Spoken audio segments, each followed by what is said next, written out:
Welcome back to our series with Nehemiah, Building His Wall, and how that intimately impacts our story about how we build the wall that God, for our assignment that God has given us. So, God gave Nehemiah a very specific vision and he commissioned him to go do that work. Well, we are commissioned to do the work that we've been called to do. And so, in our first episode, we talked about what that looks like, building that wall, and talked about the gates. So we gave a general overview. This episode, we're going to get into what does it look like to have this purpose and direction in our lives, in our business, when we have a vision that God has commissioned us to go do.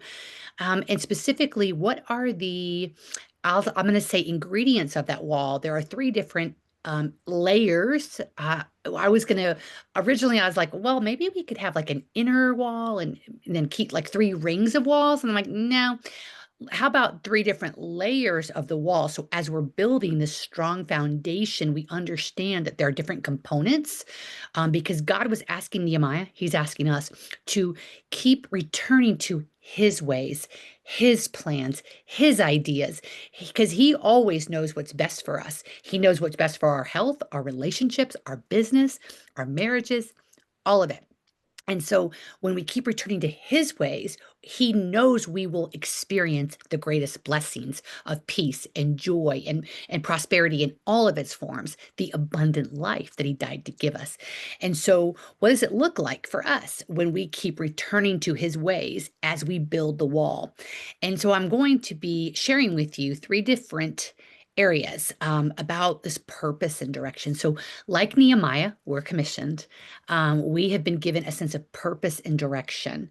I know a lot of women that I work with, they have that spark that we talked about in episode one, that spark of desire that God has given them to serve a certain group of women. It could be because their health is hurting, their marriages are hurting, um, their businesses are hurting, their identity is hurting. But we typically have been given a specific spark, because we're not just all commissioned to just go share the global gospel, the global good news. What we're doing is we're connecting with people where they are, where they're hurting, and we're bringing the good news to that. And I believe God wired us all with specific life experiences that equipped us. Many of those experiences were very difficult things we had to go through. And because of those things, we are now equipped to serve in a much greater capacity. And that's really true for all of us. So the way we show up to give the good news is unique and specific. So you are called, you've been given an assignment. And the first thing that I like to just remind us all is that if we truly believe that we have been called and given an assignment, then that deserves a place of honor in our life.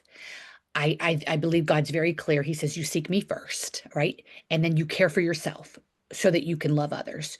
Because if I'm not caring for my body, my emotions, and my spiritual walk, I'm not going to be able to serve others. And God says clearly, love others as you love yourself. And He's not talking about self idolatry love, clearly. He's talking about us taking the responsibility to care for us. It is not someone else's responsibility. And so, um, when we've been given that gift of a calling, a purpose, and for many of us, we've raised our families, and that certainly was a huge calling on our life. If you had the gift of having children, some of you had your biological children, adopted children, borrowed children. Uh, but if you had that season in your life where you were raising up children, that was an incredibly purpose filled time. But as you got into the second half of life, you found God gave you another purpose, another calling, because He is never done with us, right? And so He's using this calling to grow our spiritual lives, our spiritual transformations. And then as as we allow Him to work in our life, we are able, His glory is able to impact many other lives. So all that to say, I need you to ask yourself, have you put this calling, this commissioned work, this vision that God's given you, do you give it a place of honor? Um, after seeking him, after your marriage, after your health, does it get a place of honor? Do you treat it with respect, or do you treat it as something that can be ignored, something that can be done later, something that you're not, I can't really, I'm not equipped for this. What was God thinking giving me this? Well, it's not about you, it's about what he wants to do with you. So having it a place of honor. And when we, it's respecting the time that we give it and the effort and the energy that we give it. We don't give it all of our energy and neglect our relationship with the Lord, our marriage, our children. That's not what God's asking us to do, but he is asking us to give it a priority place in our lives where it's intentional, it's thoughtful, energy, directed energy to the calling that he's given us. So that's the first thing I want to ask you. You know you've been called. Are you giving it a place of respect? That calling, a place of respect and honor in your daily life? Is it, are you giving it time and energy, real time and real energy? Because God has given us more than enough of everything we need to fulfill that calling. Um, Now, the three walls that I want to share with you, and we could amplify this, we could switch it around, we could add more layers, but the three walls I'm thinking of as like layers of our wall. They're all a part of one wall and they're the layers of it. The first layer of our wall, so not three walls, one wall, three layers. The first layer is the spiritual layer. All right, we are building our spiritual lives. We are surrendering, growing in our trust and our faith, knowing his word, standing on the rock of who he is and who we are, who he's told us we are, and we are being transformed. So, how do we do that? We spend time with him every morning, and we know our life is different because we do. We're growing in our intimacy. We're not as anxious. We have more peace, more joy. If we're not seeing those things happening, don't shame yourself, but I'm going to challenge you. If you're not seeing those things happening, then you need to do something different.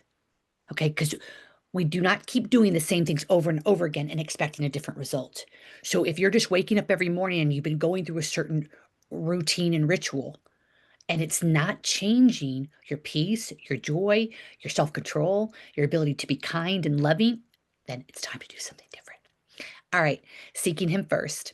I want to briefly just tell you about my own Christian to kingdom conversion. Some of you have heard this before, and I'm going to do it briefly, but I don't know where I got these ideas. All right. Some of them, I don't believe anyone ever sat me down and taught me these things directly. But over time, these are the things that I took in. And what I took in was, in order to be a good Christian, in order to be a worthy of Jesus's love, I know that sounds crazy, but this is what subconsciously was going on with me. It took me a number of years to dig this out, but it caused a lot of harm and consequences. And so, what I would do is I would try to work to prove my worth. And I would have this constant running checklist. Am I being a good wife? Am I being a good mother? Am I going to church? Am I tithing? Am I check, check, check, check, check, or not check, right? Am I going to Bible study? And so I did these things, I checked these off, but all of the focus was on Gail. So my Christian life was a Gail focused life to make sure Gail was doing what Jesus would be happy with. And I know I'm watering that down a little bit and simplifying it, but at its core, that's really what was happening. And then I woke up to the kingdom life. And that was all about Jesus. I woke up thinking about him, asking him for direction, asking him for guidance, seeking his word, asking him to show me how his word was impacting me intimately that day, asking him to help me surrender, help me to keep growing, help keep forgiving, help growing my courage to step into what he was calling me to do. It all became about him and far less about me. So my spiritual life has been growing. It's an ongoing. It's not perfect in any way, but I'm always looking for the fruit. And when I start to notice some of that fruit declining, I know what to do and get back to what I know.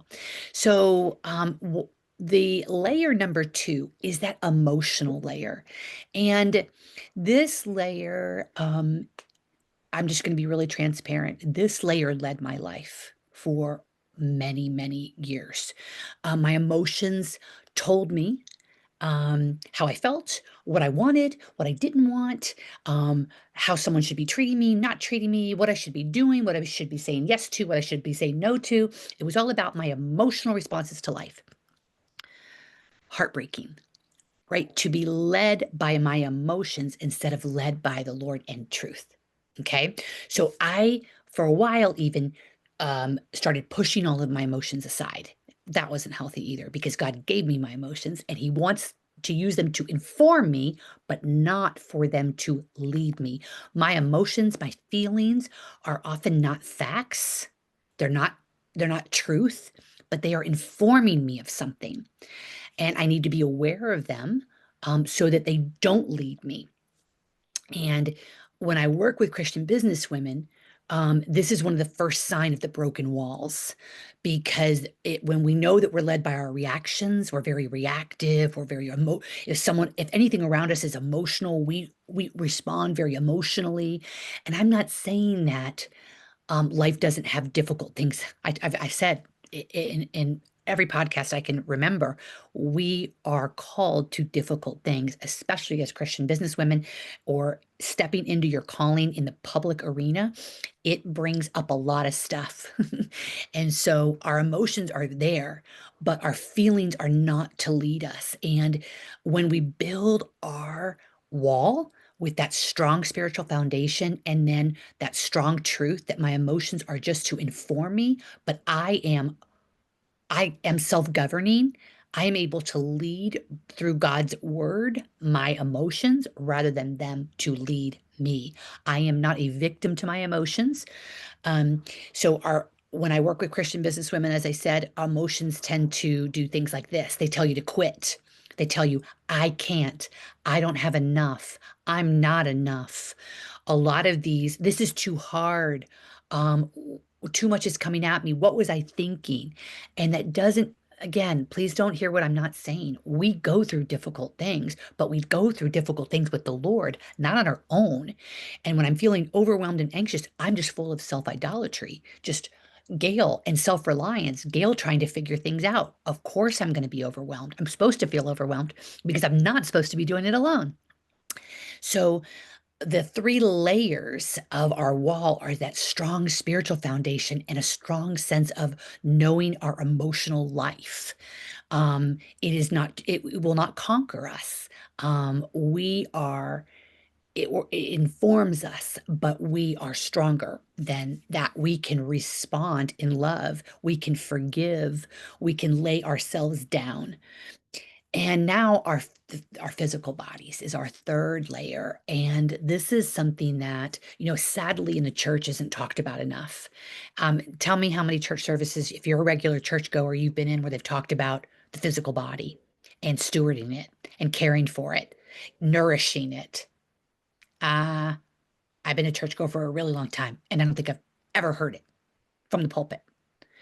And what a heartbreak because Christians are suffering, immensely suffering, because the church is not talking about how we steward our bodies. We are called to steward our bodies because when we do, we can be a greater blessing. And when we don't, we become in bondage to food addictions, alcohol addictions, name them, right? We want to comfort ourselves with those because of those emotions. We want to numb ourselves. Um, so and then we say then our bodies hurt, right? And then we say, I need medicine because my body hurts, which is now causing another problem. What the body needs is to be moved. The body was created to move. And when the body isn't moving, pain is going to set in, problems are going to start stacking. Um, so and I love the phrase, when people say like, I don't have enough money for supplements. I don't have enough money for the right food. Um, and then someone says, well, if you think that your health can be expensive now, just wait to find out how much your sick care is going to cost. So the idea around this is that we are to steward, which means invest in with money, time, energy, the health of our bodies. They are the temple of the Holy Spirit. And when we do that, our emotions get healthier, our spiritual life gets healthier. We have more energy and courage to step into the world and do what we have been called to do in our assignments. And lastly, around this topic of the physical body, rest. Rest is sacred. Rest doesn't just happen when we go to sleep at night. Rest is something that we do throughout the day. And rest for me means I'm trusting the Lord. When I make space, I used to boom, boom, boom all of my appointments, and now there's space in between so that I can make time, make space for the Lord to come in, reset me, restore me, bring me new insights. I make time to get away from my desk during the day and go do some healthy things. These are things that I've had to put in because they were not natural to me. Um, so rest has become sacred. Rest has become proof. When I am doing activities that are restful, restorative, um, that are away from my desk and my tasks and my doing, when I do those restful things, I know I'm trusting the Lord. I'm like, okay, Lord, I'm doing this because I know in the world's view, I shouldn't be leaving my desk. I have all of these things still to do, but I am going to leave my desk because you've got it, Lord. And when I go rest, I'm restored and I'm much more effective when I come back. So those are the three big parts of my wall around my business, around my calling, around the work that I do, and that spiritual growth, that emotional governing, and that physical um, sharing, the physical body. So of course there's much more and we could go on, but that is enough to probably chew on for today when it comes to what are the question for you though as we leave is what are the components of your wall, the wall around the vision and dream that God gave you, and where might you be noticing the crumbling, and what might the gates be that are all around your wall? What do those gates represent for you? I want you to start thinking about it because next week we're going to be talking in detail about um, the things that require the gates to be present. So then in week 4, we're going to get into a lot of detail about the gates, but what are the things that make the gates necessary? And we'll talk about that next week. So I pray this has been a great blessing for you. And I wish you a beautiful afternoon, morning, wherever you are. And I look forward to continuing our journey with Nehemiah, looking at it from a very personal perspective, but remembering what did the Lord do? The Lord commissioned Nehemiah to return to their help his people return to their identity, their true identity, walk in that true identity together and fortify that wall um, so that they could return to God's ways. His ways are always better.